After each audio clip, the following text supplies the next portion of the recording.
Welcome back to our channel, Retired and Loving It. I'm Keith. And I'm Terry.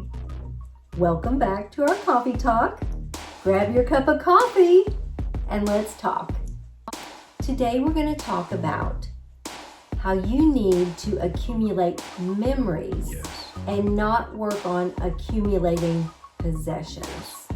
Because when you get to retirement age, you're not going to want to maintain that big old house. You're not going to want to maintain a big old yard or all these other possessions, because sometimes if we work our whole life at accumulating things, first of all, you have to insure those things, and you have to take care of them, maintain them, keep them clean, and you're spending your whole life taking care of these possessions instead of going out and making memories. Memories will last. You know, I always say that you need to retire smart and be wiser in the things that you accumulate.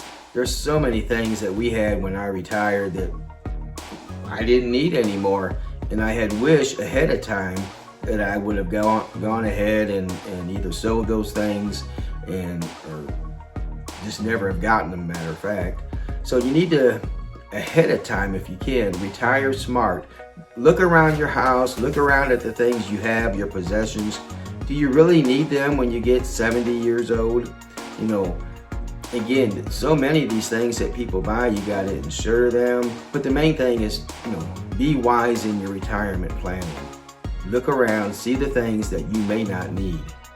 We went ahead after we retired, and one of the first things that we did is we took one day a week and we concentrated on a room, and we went through each room with a fine-tooth comb and got rid of things that we did not need.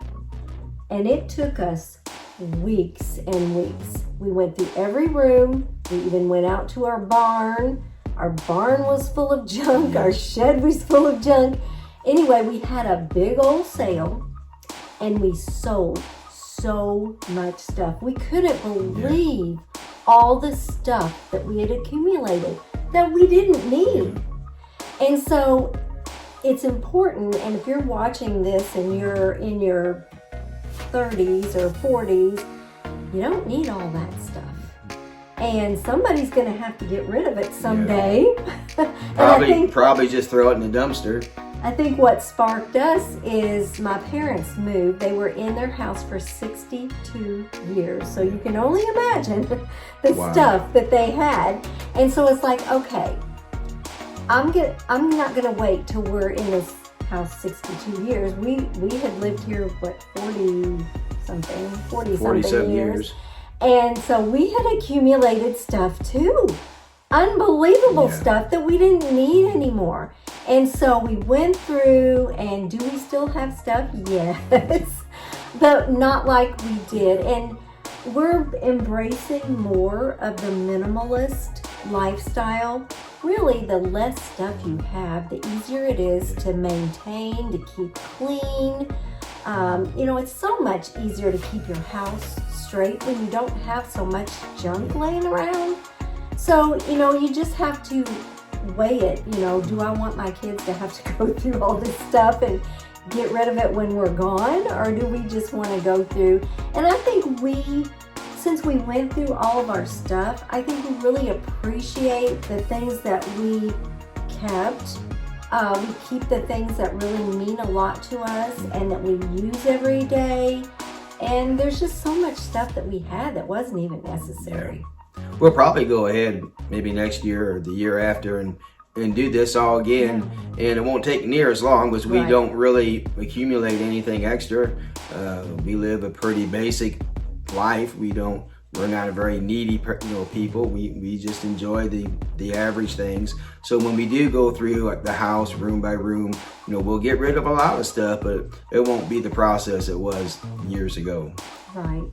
And so before you go into retirement, just remember that life isn't about how much you can accumulate in your lifetime. It's about what memories you make with your spouse, with your family, because those are the things that'll last forever. The things that we do with our grandkids, they'll remember them forever. I used to do this with my Grammy and my baby, and they'll remember them, where they're not going to remember stuff that we bought them. They're going to remember the things that we did with them. And so let's concentrate even before you retire. You know, don't wait till you get to retire and then think, gosh, I need to get rid of all this stuff that we don't use. Learn a lesson from us. Yeah, learn from our experience. Yeah, and do it before you retire. That way it'll all be cleared out. But it's just important to learn to make memories and not to collect stuff. Yeah, I found out I'd much rather spend $500 doing something with our grandkids and seeing their smiles and seeing them so happy, and just, you know, when afterwards coming up and giving both of us big old hugs and saying thank you, than I would with $500 spent on something that I would have liked 5-10 years ago and probably never used after 1 year. Right. So possessions are just that. I mean, they're possessions. You're not going to take them with you. I'm glad that you joined us today for our little coffee talk. If you can think of something that you would like for us to talk about, let us know in the comments, and we'll talk about it in a future coffee talk. We'll see you next time on Retired and Loving It. If you'd like to see more of our videos, click the video that just popped up on your screen